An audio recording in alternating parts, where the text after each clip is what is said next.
Price lord.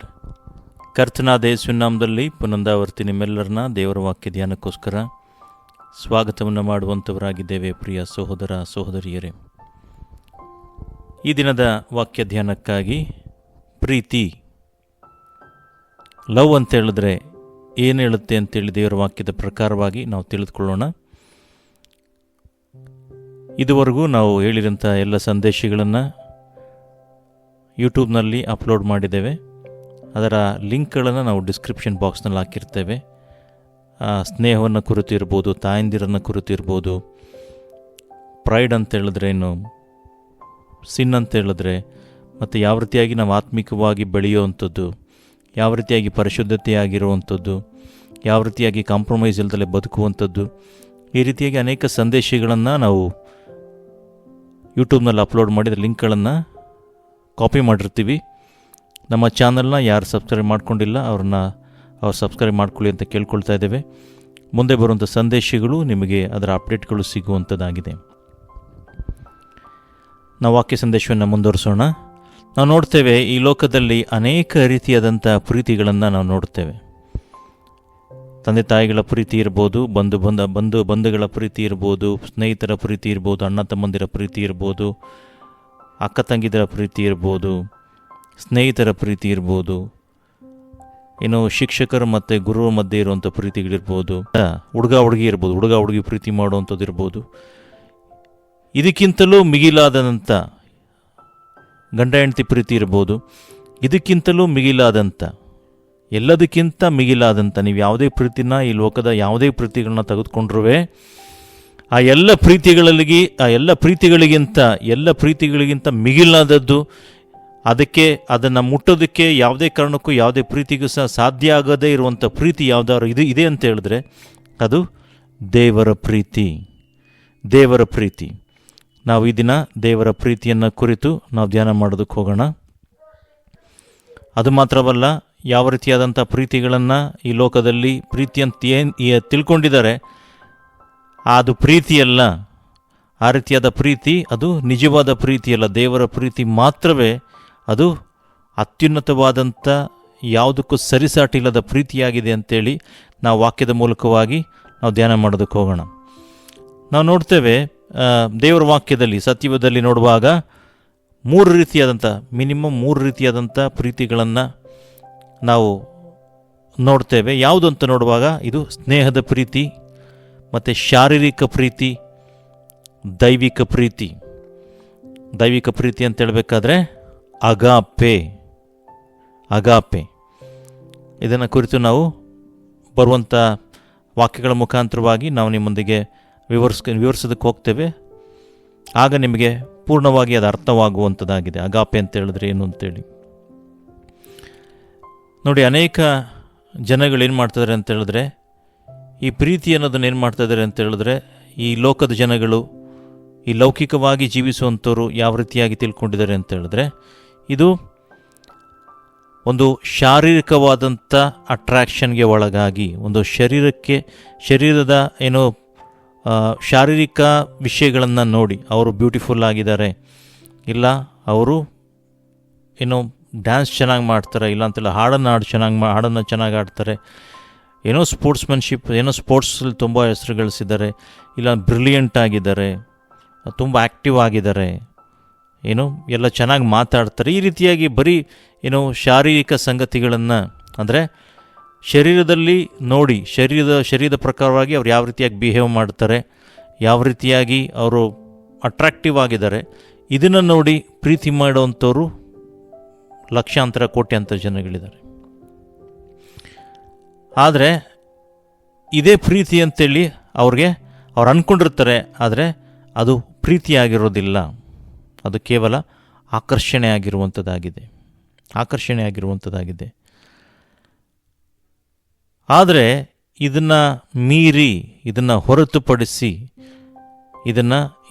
ಇದಲ್ದಲೇ ಪ್ರೀತಿ ಇದೆ ಅಂತ ಹೇಳಬೇಕಾದ್ರೆ ಇದು ಖಂಡಿತವಾಗಿ ದೇವರ ಪ್ರೀತಿ ಮಾತ್ರವೇ ಇರುವಂಥದ್ದಾಗಿದೆ. ನೋಡಿ, ಈ ಲೋಕದಲ್ಲಿ ಮಾಡುವಂಥ ಪ್ರೀತಿಗಳೇನಿದೆ, ಇದೆಲ್ಲ ಏನಾಗಿದೆ, ಇದು ಸ್ವಾರ್ಥ ಚಿಂತಕವಾದಂಥದ್ದು. ಅಂದರೆ ತನಗೆ ಏನು ಉಪಯೋಗ ಆಗುತ್ತೆ, ತನಗೆ ಏನು ಉಪಯೋಗ ಆಗುತ್ತೆ, ಏನು ಬೆನಿಫಿಟ್ ಆಗುತ್ತೆ, ಈ ರೀತಿಯಾಗಿ ಆಲೋಚನೆ ಮಾಡಿ ಪ್ರೀತಿ ತೋರಿಸುವಂಥವ್ರು ನಿಮಗೆ ಬೇಕಾದಷ್ಟು ಜನ ಸಿಗ್ತಾರೆ. ನಿಮ್ಮ ಹತ್ರ ಬೆನಿಫಿಟ್ ಇಲ್ಲ ಅಂತ ಹೇಳಿದ್ರೆ, ನೀವೇನು ಉಪಯೋಗ ಬಾರಲ್ಲ ಅಂತ ಹೇಳಿದ್ರೆ ಆಟೋಮೆಟಿಕ್ಕಾಗಿ ಪ್ರೀತಿ ಕಡಿಮೆ ಆಗೋದನ್ನು ನೋಡ್ತೀವಿ. ಅದು ಮಾತ್ರವಲ್ಲ, ನಿಮ್ಮೊಂದಿಗೆ ಅವರು ಏನೋ ಕಾಂಟ್ಯಾಕ್ಟ್ ಮಾಡೋದನ್ನು ಸಹ ಅವರು ಬಿಡೋದನ್ನು ನೋಡ್ತೇವೆ. ಸೊ ಈ ರೀತಿಯಾಗಿ ಕೇವಲ ಲೌಕಿಕ ವಿಷಯಗಳಿಗೋಸ್ಕರ ಪ್ರೀತಿ ಮಾಡುವಂಥವ್ರು, ಪ್ರೀತಿ ತೋರಿಸುವಂಥವ್ರು ಕೋಟ್ಯಾಂತರ ಜನ ಇದ್ದಾರೆ. ಅದು ಮಾತ್ರವಲ್ಲ, ನಾವು ಹಿಂದೆ ಹೇಳಿದಂತೆ ಶಾರೀರಿಕ ವಿಷಯಗಳನ್ನು ಕುರಿತು ಸೋಷಿಯಲ್ ಮೀಡಿಯಾ ಇನ್ಫ್ಲೂಯೆನ್ಸ್ಗಳಿಂದ, ಚಲನಚಿತ್ರಗಳಿಂದ, ರೀಲ್ಸ್ಗಳಿಂದ ಈ ರೀತಿಯಾಗಿ ಅಟ್ರ್ಯಾಕ್ಟ್ ಆಗಿ ಇದೇ ಪ್ರೀತಿಯನ್ನು ತಿಳ್ಕೊಂಡಿರೋರು ಕೋಟ್ಯಾಂತರ ಜನ ಇದ್ದಾರೆ. ಅದು ಮಾತ್ರವಲ್ಲ, ಅನೇಕ ಚಲನಚಿತ್ರಗಳಲ್ಲಿ ನಾವು ನೋಡ್ತೇವೆ, ಅವರು ಚಲನಚಿತ್ರಗಳನ್ನು ತೋರಿಸ್ತಾರೆ, ಅದರ ಪರಿಣಾಮಗಳನ್ನು ಸಹ ತೋರಿಸಿರ್ತಾರೆ. ಆದರೆ ಅವರೇನು ಮಾಡ್ತಾರೆ ಅಂತ ಹೇಳಿದ್ರೆ ಪರಿಣಾಮಗಳನ್ನು ಬಿಟ್ಬಿಡ್ತಾರೆ.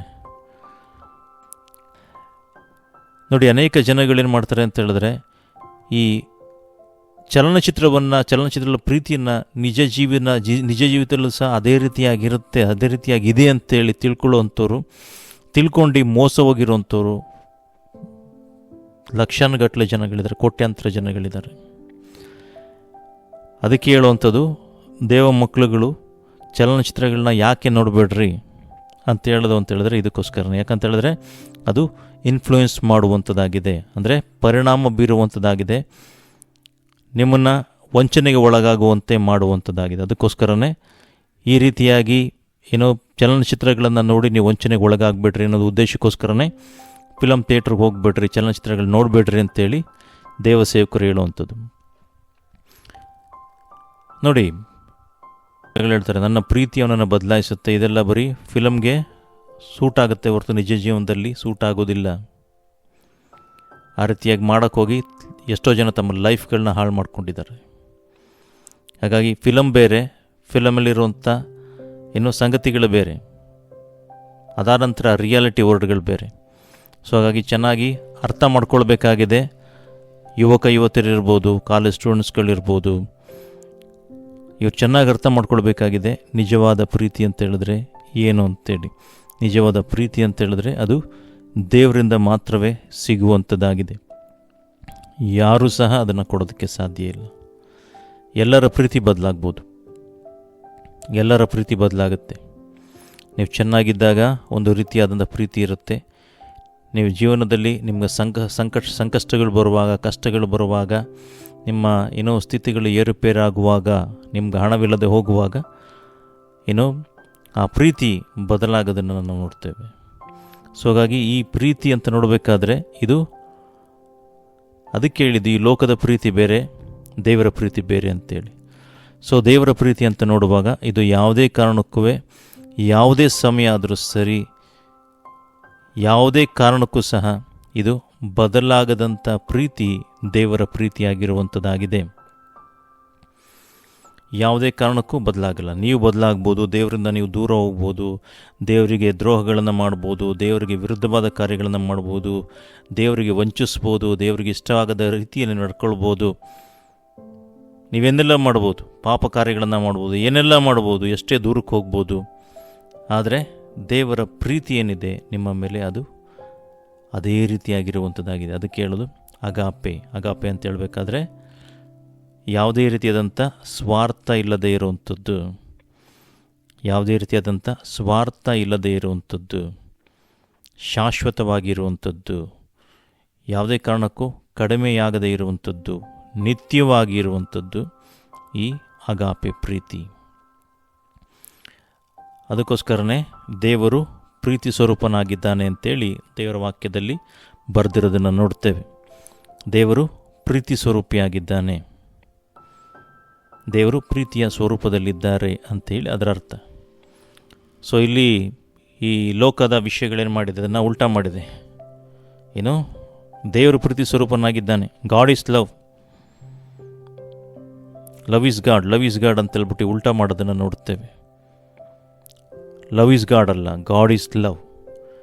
ದೇವರು ಪ್ರೀತಿಯಾಗಿದ್ದಾನೆ. ಹಾಗಾಗಿ ದೇವರನ್ನು ಅರಿಯುವಂಥದ್ದೇ ಶ್ರೇಷ್ಠವಾದ ಸಂಗತಿಯಾಗಿರುವಂಥದ್ದಾಗಿದೆ. ದೇವರ ಪ್ರೀತಿಯನ್ನು ನಾವು ಅನುಭವಿಸದೆ, ದೇವರ ಪ್ರೀತಿಯನ್ನು ಕಂಡುಕೊಳ್ಳದೆ ಬಹಳ ಶ್ರೇಷ್ಠಕರವಾದಂಥ ಸಂಗತಿಯಾಗಿರುವಂಥದ್ದಾಗಿದೆ. ಹಾಗಾಗಿ ದೇವರ ಪ್ರೀತಿಯ ಅನುಭವ ಬೇಕು ಅಂತ ಹೇಳಿದ್ರೆ ನಾವು ದೇವರ ಬಳಿಗೆ ಬಂದಾಗ, ದೇವರು ಯಾರು ಅಂತೇಳಿ ಗೊತ್ತಾದಾಗ, ದೇವರಿಗೆ ನಮ್ಮನ್ನು ಪರಿಪೂರ್ಣವಾಗಿ ನಾವು ಒಪ್ಪಿಸಿಕೊಡುವಾಗ, ದೇವರಿಗೆ ಪರಿಪೂರ್ಣವಾಗಿ ನಾವು ಬಿಟ್ಟು ಕೊಡುವಾಗ ದೇವರಿಗೆ ದೇವರು ಯಾರು ಅಂತೇಳಿ ಪ್ರಕಟ ಮಾಡ್ತಾರೆ. ಮಾತ್ರವಲ್ಲ, ದೇವರ ಪ್ರೀತಿಯನ್ನು ಅನುಭವಿಸೋದಕ್ಕೆ ಸಾಧ್ಯ. ನಾವು ದೇವರ ವಾಕ್ಯದಲ್ಲಿ ನೋಡ್ತೇವೆ, ದೇವರ ಪ್ರೀತಿಯನ್ನು ಅನೇಕ ದೇವ ಸೇವಕರುಗಳು, ಅನೇಕ ವ್ಯಕ್ತಿಗಳು ದೇವರ ಪ್ರೀತಿಯನ್ನು ಕಂಡುಕೊಂಡು ದೇವರಿಗೋಸ್ಕರ ಜೀವಿಸಿರೋದನ್ನು ನಾವು ನೋಡುತ್ತೇವೆ. ದೇವರ ವಾಕ್ಯದಲ್ಲಿ ಬಹಳ ಸರಳವಾಗಿ ಬರೆದಿರುವಂಥದ್ದಾಗಿದೆ.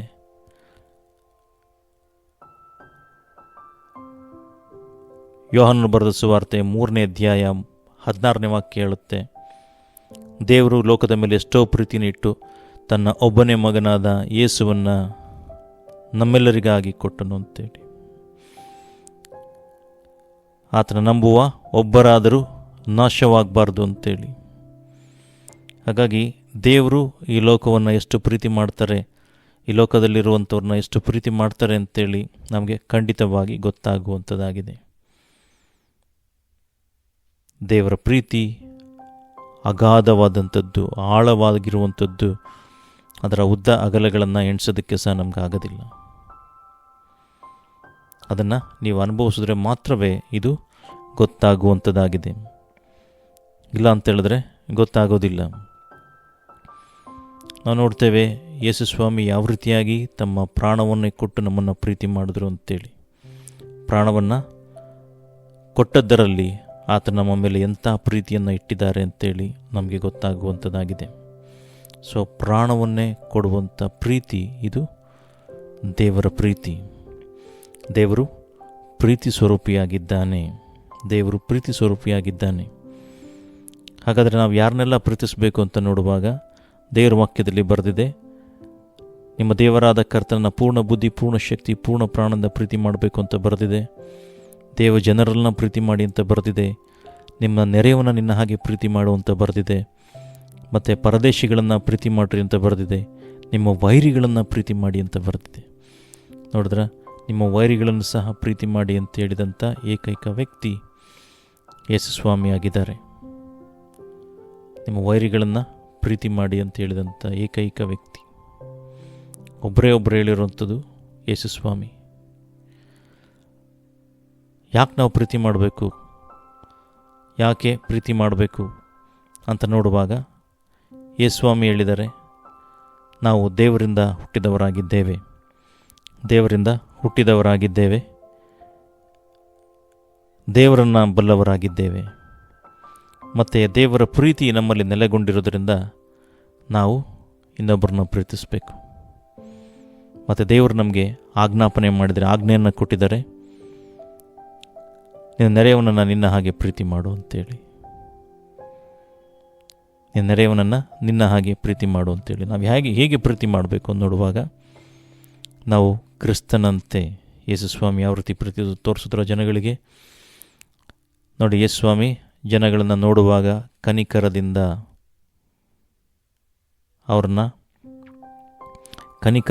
ನೋಡೋದನ್ನು ನೋಡ್ತೇವೆ. ಅವ್ರಿಗೋಸ್ಕರ ದುಃಖಿಸೋದನ್ನು ನೋಡ್ತೇವೆ. ಅವರ ಕಷ್ಟಗಳನ್ನು ಬಿಡುಗಡೆ ಮಾಡೋದನ್ನು ನೋಡ್ತೇವೆ. ರೋಗಿಗಳಿಗೆ ಸೌಖ್ಯ ಮಾಡೋದರ ಮುಖಾಂತರವಾಗಿ ಪ್ರೀತಿನ ತೋರಿಸೋದನ್ನು ನೋಡ್ತೇವೆ. ಅದೇ ಪ್ರಕಾರವಾಗಿ ಅವರು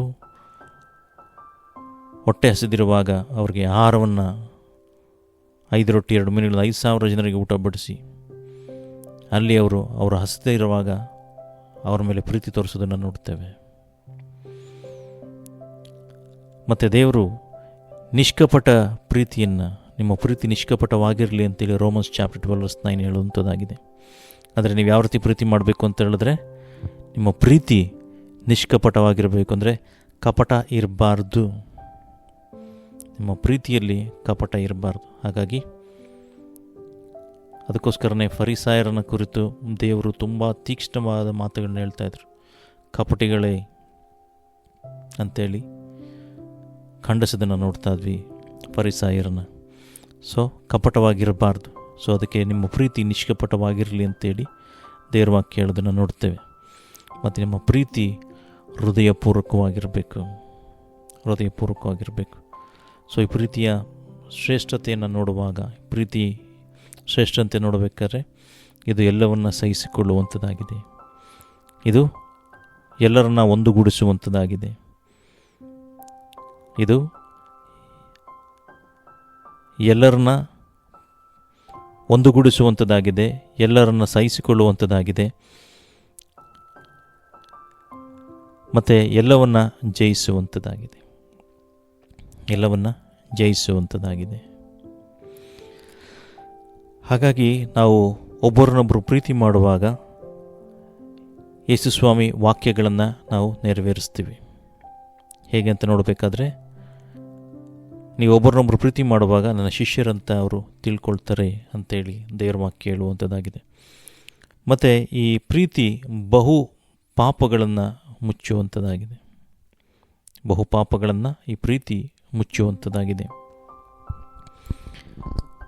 ಮತ್ತು ಎಫೆಷಿಯನ್ಸ್ ಚಾಪ್ಟರ್ 4:2 ಹೇಳುವಂಥದ್ದಾಗಿದೆ, ಪ್ರೀತಿ ಎಲ್ಲವನ್ನು ಸಹಿಸಿಕೊಳ್ಳುವಂತಾಗಿದೆ. ಪ್ರೀತಿಯಿಂದ ಸಹಿಸಿಕೊಳ್ಳ್ರಿ ಅಂತೇಳಿ ದೇವರ ವಾಕ್ಯದಲ್ಲಿ ಬರೆದಿರೋದನ್ನು ನೋಡ್ತೇವೆ. ಮತ್ತು ಪ್ರೀತಿಯಲ್ಲಿ ಒಂದಾಗಿರುವಿಕೆ, ಪ್ರೀತಿಯಲ್ಲಿ ಐಕ್ಯವಾಗಿದ್ದು, ಎಫೆಷಿಯನ್ಸ್ ಚಾಪ್ಟರ್ 4:16, ಎಫೆಸ 4:16 ವಾಕ್ಯ ಹೇಳುತ್ತೆ, ನೀವು ಪ್ರೀತಿಯಿಂದ ಐಕ್ಯವಾಗಿದ್ದು ಅಂತೇಳಿ. ಹಾಲೆಲೂಯ. ನೋಡ್ರಿ, ನಿಮಗೆಲ್ಲ ಇರ್ಬೋದು, ಎಲ್ಲ ವರಗಳಿರ್ಬೋದು, ಎಲ್ಲ ರಹಸ್ಯಗಳನ್ನ ತಿಳಿದಿರ್ಬೋದು, ಎಲ್ಲ ವಿದ್ಯೆ ಗೊತ್ತಿರ್ಬೋದು, ನಿಮ್ಗೇನೆಲ್ಲ ಗೊತ್ತು, ಎಲ್ಲ ಅನ್ನದಾನ ಮಾಡಿರ್ಬೋದು, ಏನು ಬೇಕಾದ್ರೆ ಮಾಡಿರ್ಬೋದು. ಆದರೆ ಪ್ರೀತಿ ಇಲ್ಲ ಅಂತಿತ್ತು ಅಂತ ಹೇಳಿದ್ರೆ ಅದು ಝೀರೋ ಅಂತಲೇ ದೇವರ ವಾಕ್ಯದಲ್ಲಿ ಹೇಳಿರುವಂಥದ್ದು. ಹಾಗಾಗಿ ಪ್ರೀತಿ ಅನ್ನೋದು ಬಹಳ ಶ್ರೇಷ್ಠವಾದಂಥದ್ದು. ಸೊ ಹಾಗಾಗಿ ದೇವರು ನಮ್ಮನ್ನು ತನ್ನ ಪ್ರಾಣ ಕೊಟ್ಟು ಪ್ರೀತಿ ಮಾಡಿದ್ದಾನೆ. ಹಾಗಾಗಿ ನೀವು ಯಾವ ರೀತಿಯಾದಂಥ ಪ್ರೀತಿಯನ್ನು ದೇವರಿಗೋಸ್ಕರ ಮಾಡ್ತಾ ಇದ್ದೀರಾ? ನಿಮ್ಮ ಪ್ರಿಯವಾಗಿ ದೇವರನ್ನು ಪ್ರೀತಿ ಮಾಡ್ತಾ ಇದ್ದೀರಾ? ನಿಮ್ಮ ಲೋಕದ ಸಂಗತಿಗಳಿಗೋಸ್ಕರ, ನಿಮ್ಮ ಅವಶ್ಯಕತೆಗಳಿಗೋಸ್ಕರ, ನಿಮಗೇನಾರು ಬೇಕಾಗಿದ್ದರೆ ದೇವ್ರನ್ನ ಪ್ರೀತಿ ಮಾಡ್ತಾ ಇದ್ದೀರಾ? ಇಲ್ಲ ನಿಜವಾಗಿಯೂ ನಾನು ದೇವ್ರನ್ನ ಪ್ರೀತಿ ಮಾಡ್ತಾ ಇದ್ದೀನಿ ಅಂತೇಳಿ ನಿಮ್ಮನ್ನು ನೀವು ಆಲೋಚನೆ ಮಾಡಿ ನೋಡ್ರಿ. ಯಾಕಂತೇಳಿದ್ರೆ ದೇವರು ನಮ್ಮನ್ನು ಅಗಾಪೆ ಪ್ರೀತಿ ಮಾಡಿದ್ದಾರೆ. ಅಂದರೆ ಯಾವುದೇ ರೀತಿಯಾದಂಥ ಎಕ್ಸ್ಪೆಕ್ಟೇಷನ್ ಇಲ್ದಲೇ ದೇವರು ನಮ್ಮನ್ನು ಪ್ರೀತಿ ಮಾಡಿದ್ದಾರೆ. ಸಂಪೂರ್ಣವಾಗಿ ಪ್ರೀತಿ ಮಾಡಿದ್ದಾರೆ. ತನ್ನ ಪ್ರಾಣವನ್ನೇ ಕೊಟ್ಟು ನಮ್ಮನ್ನು ಪ್ರೀತಿ ಮಾಡಿದ್ದಾರೆ. ಹಾಗಾಗಿ ನೀನು ಯಾವ ರೀತಿಯಾಗಿ ದೇವ್ರನ್ನ ಪ್ರೀತಿ ಮಾಡ್ತಾ ಇದ್ದೀರಾ ಅಂತೇಳಿ ಆಲೋಚನೆ ಮಾಡಿರಿ ಪ್ರಿಯ ಸೋದರ ಸೋದರಿಯರೇ. ದೇವರು ಈ ವಾಕ್ಯಗಳ ಮುಖಾಂತರವಾಗಿ ನಿಮ್ಮನ್ನು ಆಶೀರ್ವಾದ ಮಾಡಲಿ. God bless you.